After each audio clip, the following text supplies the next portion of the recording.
आगे प्रसंग है कि इसी राग भाव में श्री राधे जी की क्या दशा है, गुरु की क्या दशा है। सब सखी की दशा एक सी ही जानो, कहां तक सबका प्रेम बखाने। उसमें श्री वृषभानु दुलारी तो सकल शिरोमणि यानी गुरु है और हरि की परम प्यारी है, जो हरि से जरा भी अलग नहीं रहती। उनकी कथा विस्तार से बताते हैं, वो भी दही की मटकी माथे पर रख कोई श्याम लो यही वचन उच्चारती है। ब्रज नारी उसे पूछती है, ग्वालिन तू क्या बेच रही है? सुबह से ही दही लेके डोलती है और मुख से हरि का नाम बोल रही है। तू इधर से उधर से इधर जाती है, तेरा मन हरि ने चुरा लिया है।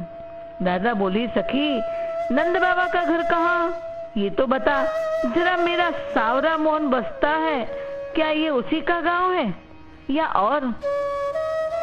मैं उसी का घर ढूंढ रही हूँ और बहुत दूर से आई हूँ। सखी ने देखा नंद भवन के सामने राधे खड़ी है और नंद भवन का ठिकाना पूछ रही है। भ्रमित सी हो गई है, उसका मन मोहन के प्रेम में बंध गया है, इसी से लोकलाज भूली है।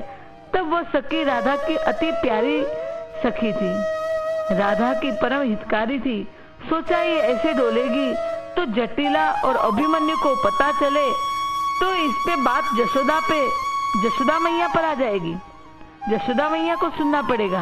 अतः उसने राधा को अपने पास बिठाकर शिक्षा वचन समझाते कहा कि अहो राधिका, तू तो सयानी है, अब ऐसी दीवानी क्यों हुई है?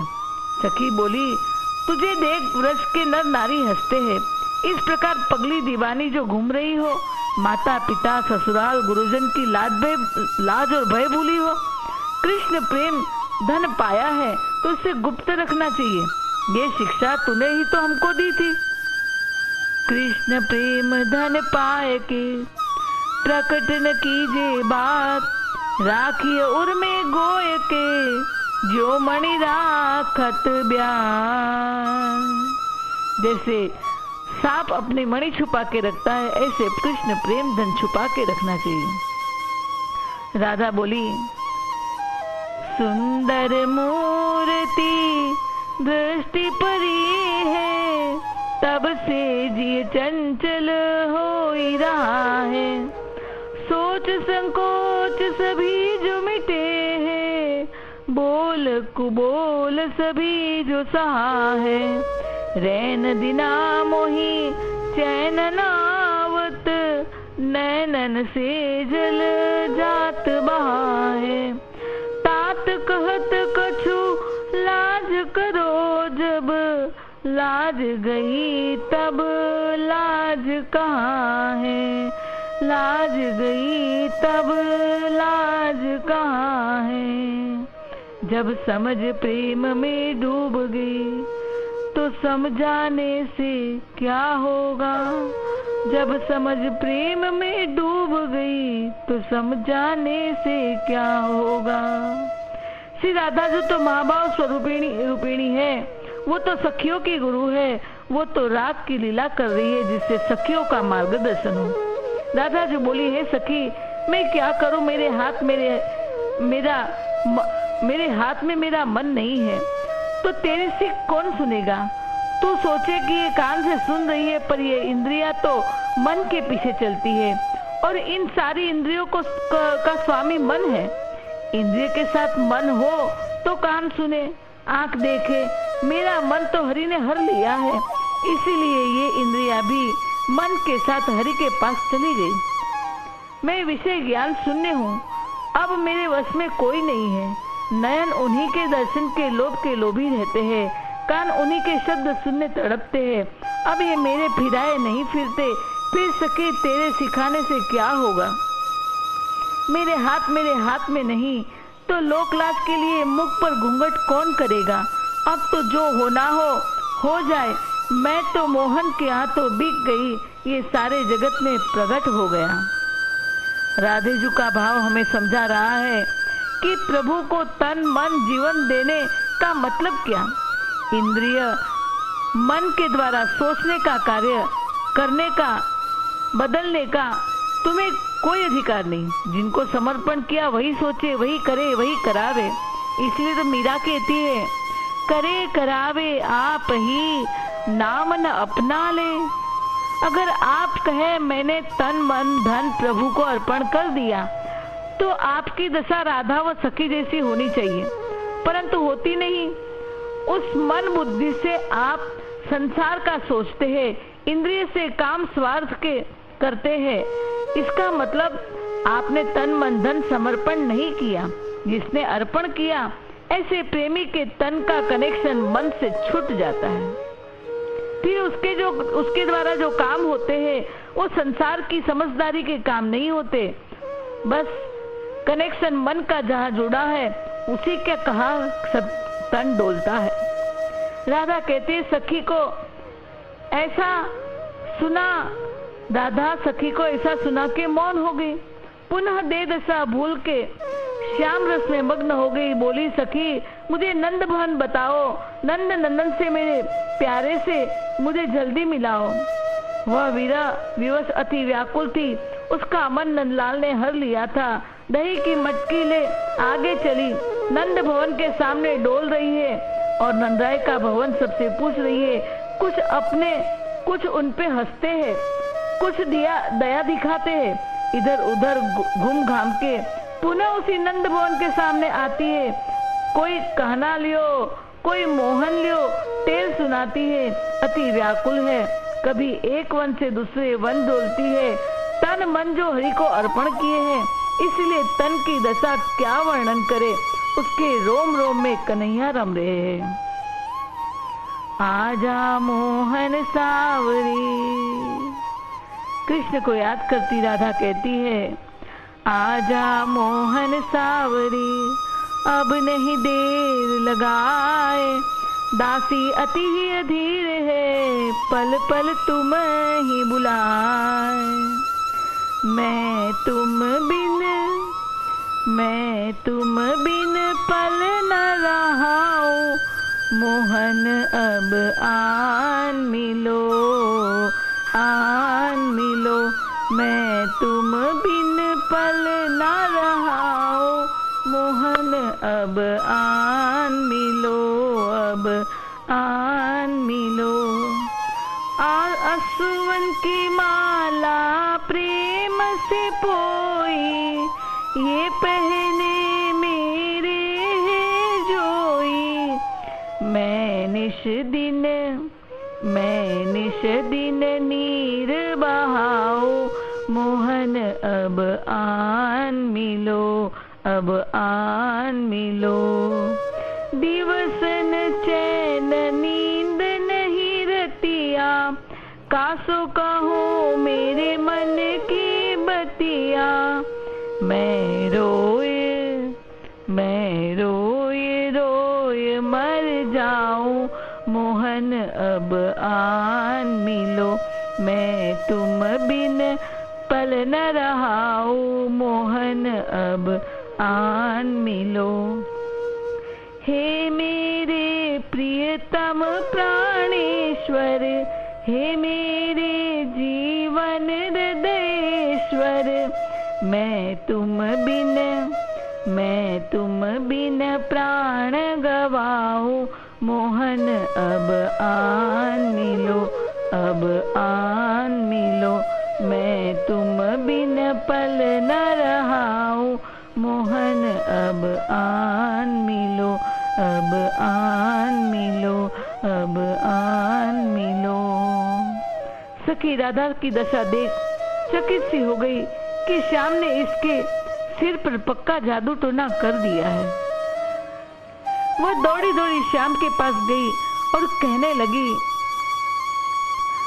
तुम्हें तो कोई ढूंढ रही रे घनश्याम, तुम्हें तो कोई ढूंढ रही घनश्याम। गोरी गोरी बहिया, हरी हरी चूड़िया, मेहंदी लग रही हाथ, तुम्हें तो कोई ढूंढ गई घनश्याम।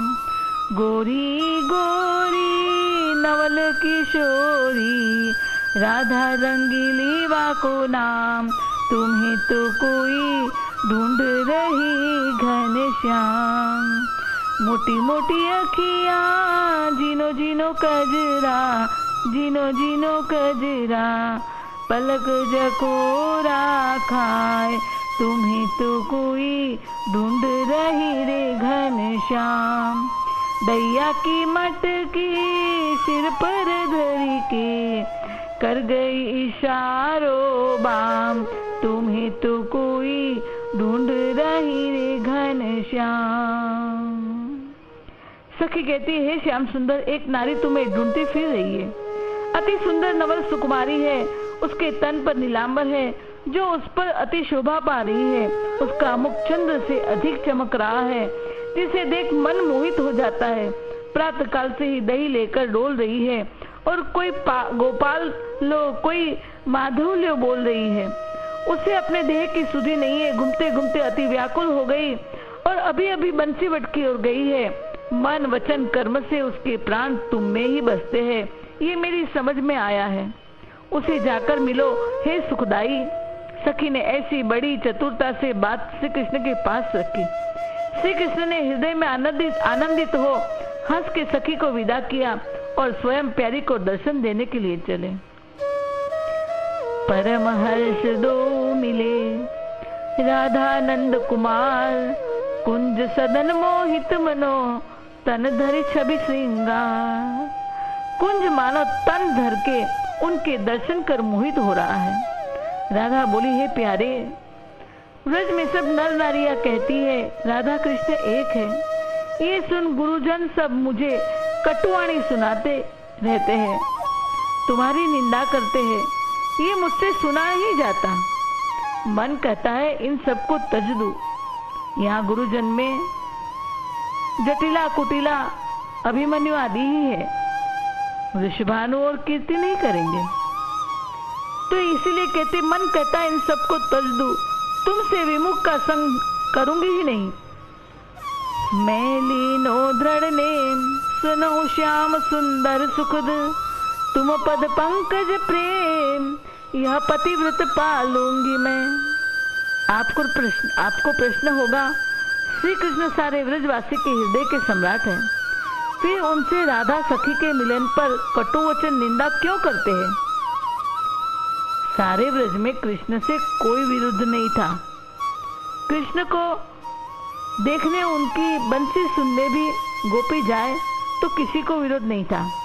ऐसा भी नहीं था केवल गोपी जाती थी, गोपाल उनके पति भी सुनने जाते थे। सवाल यहाँ ये था कि गोपी दही बेचने न जाकर वन में सुध-बुध खोकर भटकती रहती थी, घूंघट न करके बड़ों का सम्मान नहीं करती थी, पति को भोजन समय पे नहीं मिलता था। इस बात पर कटु वचन सुनने पड़ते थे। आप भी, आपकी बहू बेटी भगवान के प्रेम में पति पुत्र का मोह त्याग कर सरे आम ऐसे दीवानी हो घूमे तो आप चलाओगे क्या? यही तो साधक के प्रभु मिलन के विघ्न है। कुल धर्म, वेद धर्म, लोकलाज जो उन्हें सहने हैं, कृष्ण का उन्हें नीचे उपदेश है, उसे ध्यान रखें। श्री कृष्ण बोले, हे प्यारी, व्रज के नर नारी सब सच कह रहे हैं, तुम मुझसे जरा भी अलग नहीं है। घर के बड़े गुरुजन जो कहे उन्हें कहने दो। वह हमारी सत्यता भूल गए हैं कि हम तुम कौन हैं। हम पुरुष, तुम मेरी प्रकृति हो। हम दोनों एक है, भिन्न नहीं। यह तो लीला के लिए हमने दो रूप लिए हैं। केवल जैसे दो घट में भेद होता है नाम रूप आकार का, पर दोनों में जो पानी भरा होता है वो तो एक ही होता है, वैसे हमारे नाम रूप देह का आकार भिन्न है, पर अंदर आत्मा एक है। हम तुम जब चाहे राधा कृष्ण और कृष्ण राधा बन सकते हैं। जल में, थल में, नभ में जहाँ भी तन धारण करता हूँ वहाँ भी तुमसे भिन्न नहीं होता हूँ।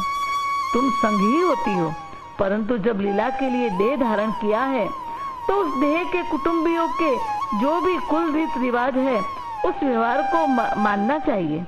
लोक लाज घर छोड़ मत दो। माता पिता गुरुजन का भय सम्मान बीच करना चाहिए। प्रीति तो मन से है ना, अतः पुरातन प्रीति हृदय में गुप्त रख के अब प्रिया तुम धाम जाओ। सबके सामने अपना प्रेम प्रकट मत करो। कहते श्याम हंसे, श्री कृष्ण तत्व से अपनी एकता समझाते हैं और देह धर्म भी समझा रहे हैं।